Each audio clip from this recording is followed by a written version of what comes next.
Baik, ini saya kira yang terakhir ya, yaitu untuk menghasilkan model sebaran pergerakan. Nah, tadi kan kita sudah menghasilkan berapa pergerakan yang keluar dari tiap-tiap zona, berapa yang masuk. Nah, sekarang untuk bisa menghasilkan gambar yang tadi, ya, interaksi tiap zona, kita perlu memasukkan prosedur sequence untuk trip generation. Mohon maaf, trip distribution ya, sebaran pergerakan. Nah, untuk menghitung sebaran pergerakan, kita perlu terlebih dahulu menghitung yang namanya scheme matrix, begitu. Nah, nanti hasilnya seperti ini. Nah, dia memperlihatkan berapa besar biaya umum ya untuk mengakses tiap-tiap zona.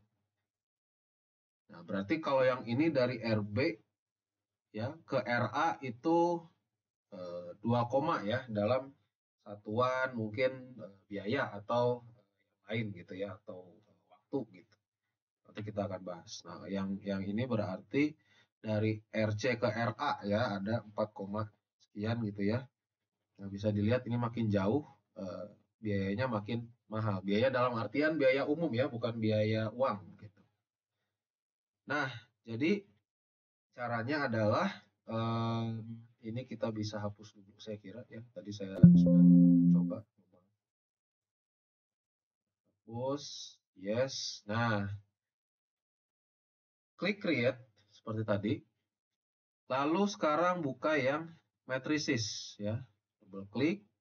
Nah, yang ini ya, calculate PRT scheme matrix.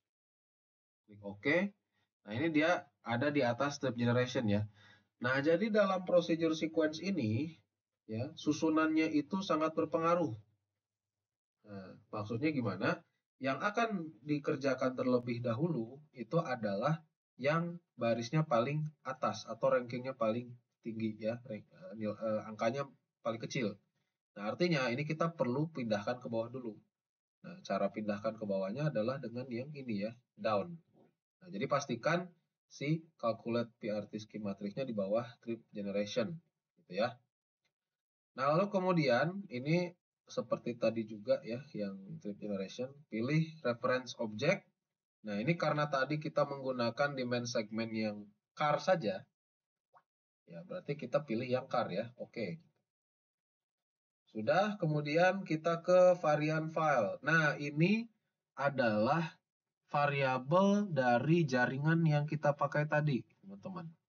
Jadi kalau kita lihat ke sini ya, ke link ini, apa besaran yang mau kita gunakan ya untuk memodelkan si biaya umum tadi. Nah, ini bisa kita acu ke materi yang ada kemarin kita bahas ya, yaitu mana ya? Elemen biaya ya.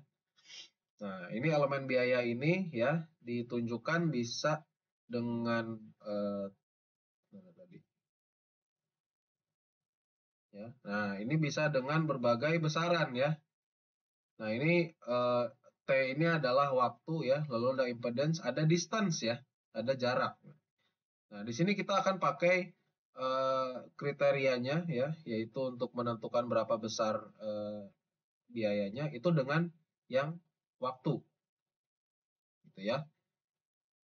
Nah, kemudian jadi di sini waktu yang di path di sini maksudnya adalah jalur yang dipilih itu adalah yang waktunya paling singkat gitu, yang paling cepat.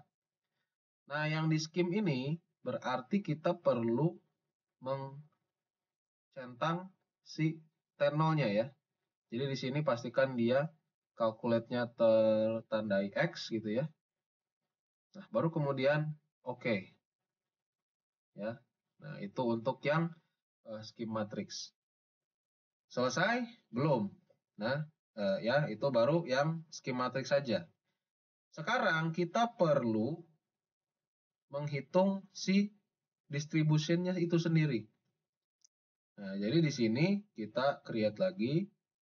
Nah, masuk ke demand model ya, pilih yang, nah ini baru trip distribution gitu ya. Nah, masuk di sini. Nah, reference object ini diklik juga yang 3 titiknya, ini pilih yang demand strata. Kita ya sudah atur tadi. Lalu selanjutnya ya di varian file. Nah, utility function ini diklik, kemudian klik yang operand, add operand ya. Nah, baru kita harus oke, sebentar. Jadi sebelum ke sana ya, kita run dulu si scheme matrixnya ya. Jadi ini bisa kita hapus dulu ya. Nah, sekarang scheme matrixnya sudah muncul. Nah, ini ya. Nah, ini yang kita tadi perlu masukkan ke trip distribution kita. Trip distribution ya. Ini yang tadi lagi. Nah, utility functionnya ya. Nah, ini select matrix directly, pilih yang scheme yang car tadi ya, yang tenolnya. Oke. Nah, function type ini ya kalau kita mau lihat isinya. Nah, itu gimana kita memodelkan si nilai waktu tadi ya. Nah, jadi sebenarnya ada fungsi lagi ya yang biasa digunakan. Ini mungkin terlewat di materi yang saya harusnya berikan di kelas. Ya, jadi ada beberapa jenis tipe fungsi yang mengonversi dari biaya atau generalized cost itu ya, atau elemen biaya itu. Nah, jadi di sini kalian bisa pilih suka-suka ya. Sebenarnya nggak suka-suka juga ya. Itu berpengaruh pada nanti gimana hasil yang kita hasil perkiraan kita itu sesuai dengan data atau enggak ya, atau kalibrasi. Ya, tapi di sini kita pilih dulu combine saja ya supaya mudah. Nah, kemudian di sini ya kita bisa menentukan juga kita mau single atau doubly constraint ya. Jadi kita mau menyamakan dengan production atau attraction gitu ya. Nah, kita coba pilih yang doubly constraint. Nah, ini distribution matrixnya. Nah, ini pilih yang select matrix directly ya, yaitu yang OD tadi ya, OD tugas. Oke. Nah, ini oke. Nah, sebelum tadi sebelum kita melanjutkan ya untuk merunning ya start procedure yang ini, tadi saya tertinggal ya, sebenarnya langkah yang fatal juga, yaitu tadi saya tidak memasukkan yang namanya connectors teman-teman ya. Jadi kalau misalkan connectors ini dihapus, jadi kita memodelkan si distribution segalanya ini tanpa connectors, kita coba lihat ya apa yang terjadi. Kita buka scheme matrix. Nah, jadinya ini sangat besar ya. Artinya nggak mungkin kita mengakses si zona ini. Dari 1 ke 2 itu nggak ada. Dari zona RA ke RB itu nggak ada ininya, nggak ada jalannya. Ya karena kita tadi nggak menghubungkan si centroidnya ke dalam atau dengan links yang nodes yang ada di jaringan kita gitu ya. Nah, jadi itu harus hati-hati. Itu tadi saya hampir melakukan kesalahan ya. Jadi di sini tambahkan lagi aja ya networknya, konektornya tambah. Oke, 2 sudah. Nah, ini pilih saja satu dulu ya, satu lokasi. Jadi ibaratnya, bukan ibaratnya, maknanya adalah model ini seluruh orang yang ada di dalam zona ini itu keluar dan masuk lewat node ini saja. Gitu. Lah Pak, kan ini ada titik-titik juga ya, ada nodes juga ya. Nah, itulah yang namanya pemodelan. Ya. Kalau kita mau memodelkan dengan sangat detail, ya berarti nanti pengaruhnya ya kita harus menghubungkan ya, oh ternyata bisa lewat sini. Nah, kita tambah lagi. Nah, tapi dengan menambahkan seperti itu, impact-nya apa? Dampaknya apa? Ya variabel yang kita perlu pertimbangkan lebih banyak. Nah, jadi di sini untuk sekarang, biar nggak pusing dulu, ya kita anggap satu konektor itu mengarah ke satu node saja, ya. Oke, tadi sudah ya. Nah, kita coba running lagi. Kita coba lihat hasilnya. Ya, udah tugas. Nah, inilah pergerakan yang kita hasilkan ya. Jadi dari production sebesar 2390 pergerakan, tutup dulu yang skimnya ya. Nah, dari RB yang menghasilkan 2390 pergerakan, nah dia berangkat ke paling banyak itu ke RA ya, 1296. Kemudian RC itu 633. Kemudian yang RD paling jauh ya, ada 459 gitu. Nah, ini yang kita mau hasilkan sebenarnya ya, matriks asal tujuan yang sudah yang sudah dihitung dari kalian survei.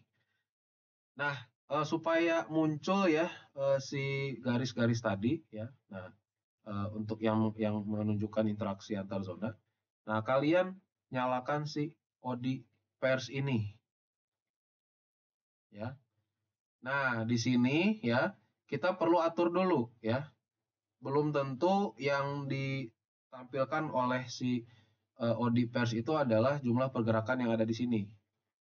Nah, cara supaya kita bisa meyakinkan ini adalah jumlah pergerakan, silakan pergi ke graphics ya, kemudian edit grafik parameter.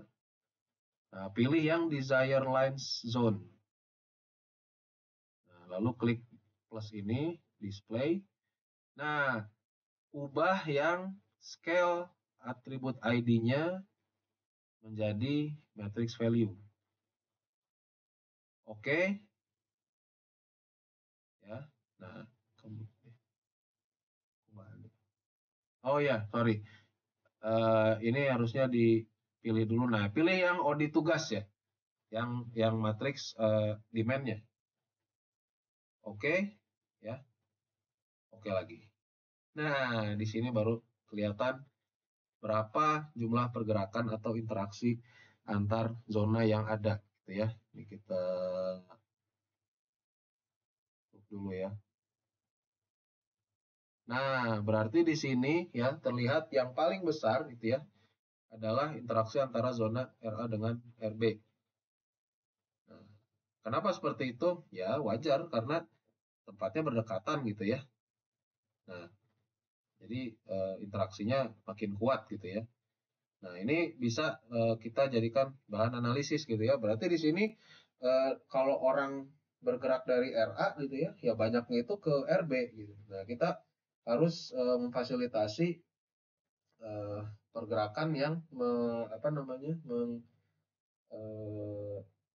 menginikan pergerakan yang berasal dari RA dan berakhir di RB. Nah, itu kita perlu perhatikan gitu ya. Nah, kemudian kalau untuk RB ya berarti yang paling berpengaruh adalah RC gitu ya, dibandingkan dengan ke RD dia sedikit gitu. Di sini bisa dilihat ini 600. Nah, walaupun ternyata untuk ini yang 297 ini yang mana ya?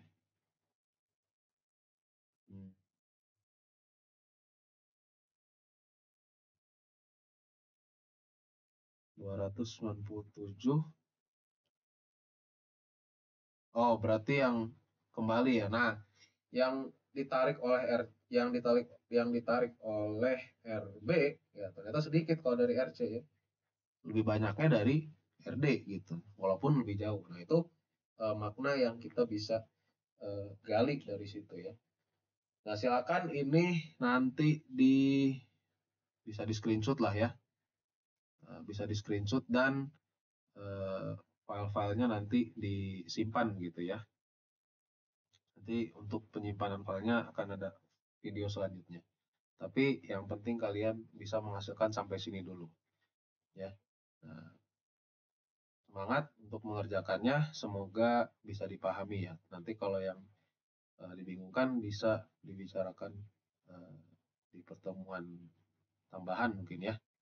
Seperti itu. Terima kasih ya. Saya tutup untuk tutorial pengerjaan tugas 2 ini. Assalamualaikum warahmatullahi wabarakatuh.